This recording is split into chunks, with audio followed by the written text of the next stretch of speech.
Hello, friends. We're back. It's time to check on our worms.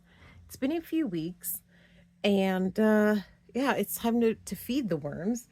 We've been changing up their food a little bit, which is partially why we waited a little bit longer than normal because over the summer we had all the great summer fruits that were lots of sugar and water that they love. But as we transition into winter, the sweets kind of slow down in that sense. And so we've been working with things like banana peels and stuff that are still sweet, but they don't have that same sugar content in there. So I'm just going over here real quick. Oh, we got some worms. So we can see from this paper, this is where food was. Obviously, there's a few little worms in here, but there's no food, which is great because that means they're probably ready to eat.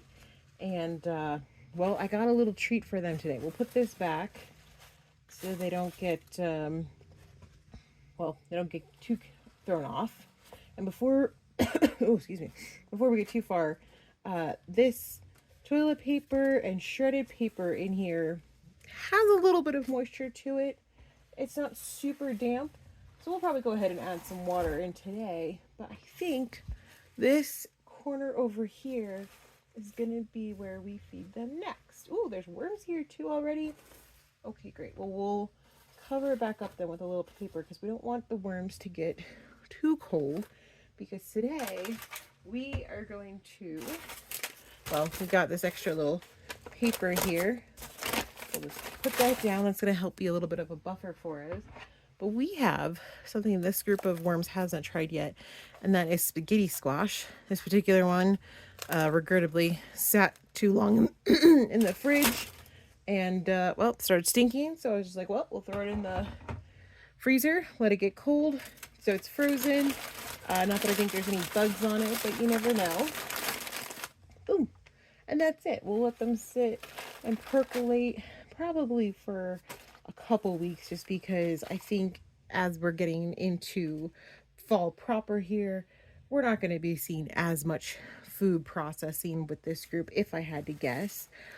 That being said, I do have a couple blocks, bricks, whatever, of coconut coir that I'm getting ready to put in here on top just to help fill in some of the air so we can kind of get that thermal mass back up a little bit, just slowly but surely. And I thought about doing it sooner, and then honestly, life said no, not today.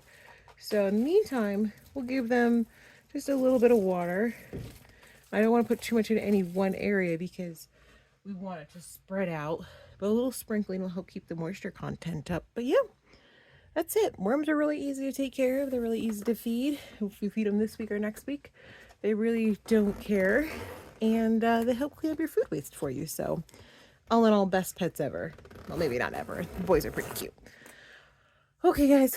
Well, that was it for this quick feeding. I hope you're doing well. Your worms are doing well. And thanks so much for checking on the worms with me today. I will be doing an update soon on the garden. We're going to be getting the big dome ready for winter here soon. So make sure you're subscribed so you don't miss out on all of those updates as we prepare for winter here in Colorado. Okay, bye friends.